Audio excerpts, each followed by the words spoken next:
Okay, look, I'm the first to admit that where I'm strong in certain areas, other areas I'm can be quite clueless. It's something like it's idiosyncratic or whatever. Today is it's 1 p.m. and it's kind of morning for me. It's a Tuesday. It's late May 2018. It's May 23rd or so. No, it's May 22nd, and my name is Gregory Brandt. This is Brandt's Rant. It's not trying to be all commercial. I don't care if anybody watches this. This is for posterity reasons. For me or people to look at when I'm not here. Anyways, so yeah, I'm really strong in certain areas. Testing, SSAT test, ACT test, critical thinking, pulling up information, Jeopardy, certain things I'm really good at. Telling a story, talking, explaining, keeping the conversation going. Conversation skills, dinner skills are enough about my good traits. Things I'm not good at. Cleanliness, order, organization. Give you an example. Of a little while ago, I volunteered at a thrift store, and there was a pair of Jinko jeans, the baggy kind they wore in the 90s. And one day I was out of clothes and they just had those jeans. They were my correct size.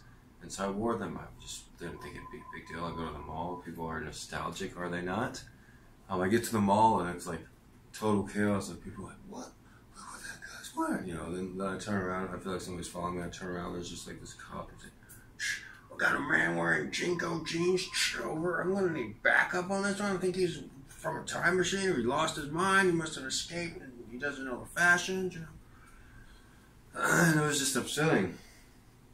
It reminds me of another time in Texas, one of the last months that I was in Texas, the summer of 2011, early summer 2011.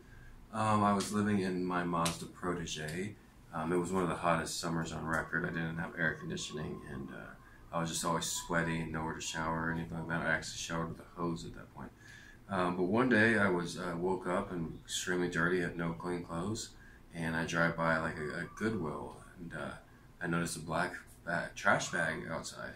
And I go and I look, and you know, my clothes, and I was like, oh, but they're all women's clothes. But I did find a couple t-shirts. A t-shirt pretty similar to this one, just a regular cotton t-shirt. Except it was a woman's cotton t-shirt. It had a W, not an M. Okay? And so I grabbed a couple of those t-shirts, you know. And one of them had something that said, I'm an Aggie mom. All right, it was a nice t-shirt. It fit me really well, you know, and I was like, you know, well, I'm not being ironic or anything. Nobody really reads your shirt, do they, you know? But then I put it on and I went to the library, and you would have thought, like, all hell broke loose. Like, he's not an Aggie mom, you know? Aggies are the rival school in the state of Texas. The top two schools are the University of Texas in Austin. That's the school that I went to. I lived in Austin for a long time. This brief story I'm telling you here takes place in Austin. Texas A&M is in College Station. That's like towards East Texas. Austin's right in the center of Texas. College Station is on the East Texas, closer to Louisiana, and it's a small town, and it's known for its agricultural and right-wing views. You know, it's extremely conservative part of the state, and an extremely conservative university. But Texas A&M, the Aggies are the rival school, so there's all these Aggie jokes all around Texas, like, how many Aggies does it take to screw in a light bulb? What did the Aggie do when he went there? You know, this and this and that. And so I had this shirt, and it was the Texas A&M color, which is a nice color, better than my school's color, burnt orange. Their Texas A&M color is like a maroonish type color. And so I'm wearing the shirt and it says, I'm an Aggie mom. And I just go in the library and I check out a couple books about California and Hawaii, actually. But this was when I was still in Texas, and I was like, okay, check out some books, use the computer. You know, so I check out some books, use the computer, and like everybody's just like, oh. And I remember this lady, she like went and got somebody else. She's like, you won't believe this. And she was like an older lady, like in her 60s maybe, and she got her friend. She's like, look at what he's wearing, you know. And I'm like on the computer, I'm like, I'm right. I really said that. I'm like, I'm right here, you know. And then a little while later, I'll just add this because I remember it, but the lady that was making fun of my Aggie mom shirt that fit good and looked good on me, she was like talking to this other young mother with her young daughter, and the daughter didn't like the lady that was laughing at me either. And I was still sitting on the computer right there, and the daughter had her hands crossed like that and looking up at the mean lady that made fun of me.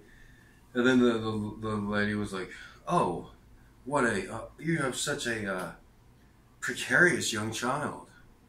You know, and then I just said under my breath, "Oh, I think she means precocious." You know? And then I don't know. I guess I remember like the little kid being like, "You know what I mean?" Like kicks the ankle. And, oh, he's like, "Ah!" At least that's what I was. I don't think that. I'm pretty sure the last part didn't happen. That's just like, but that would have been nice because the lady was just like openly making fun of me. Like, look at his shirt. And I'm like, I'm right here, and she's like, you know, like, oh, I'm the old lady trickster. I remember her anyways. I'll never see her again. I'm probably never going to go back to Texas. But the library I'm talking about is a really nice library. It's I think it was called the Twin Oaks. No, it wasn't the Twin Oaks branch library. That library is not that great. It was a library over near, off of Convict Hill Road, that library. That's a great library, and there's some trails and stuff and wooded areas back there. When me and Michael first became homeless after like being housed for a few years, like the whole time I was in school, basically, other than, you know, maybe a semester or two, the 7 years I was in school, we basically had places to live. As soon as I stopped going to school, graduated from UT, you know, we have a place to live shortly after. And during that time, Michael used his engineering ingenuity, and he built a tree house in the woods. Like it's like public, it's like public-private land, just some wooded areas in this huge park off of Convict Hill Road. That is one thing about Texas. You can't get to nature and just go on a trail and just get away from people. I guess you can do that in Hawaii too, but I don't know. It is weird, you know. Like, okay, while I was in school, I had a place to live. I'd come home, do schoolwork, do this and that, most of the time, okay? But then I stopped going to school, and I have like this I thought I knew a lot about homelessness. I was able to write a book about it, Content Education. But I knew nothing about being homeless until I graduated from college. There's a famous quote, "The only way to beat poverty is with a college degree." I never found that to be more untrue than after graduating from one of the country's top universities. All right, nothing against University of Texas, but a lot of jobs, it takes you out because the person hiring you, they don't want to hire somebody that has more education than they do. And once you get into the jobs in Texas, it was even harder. Like some jobs had credit checks,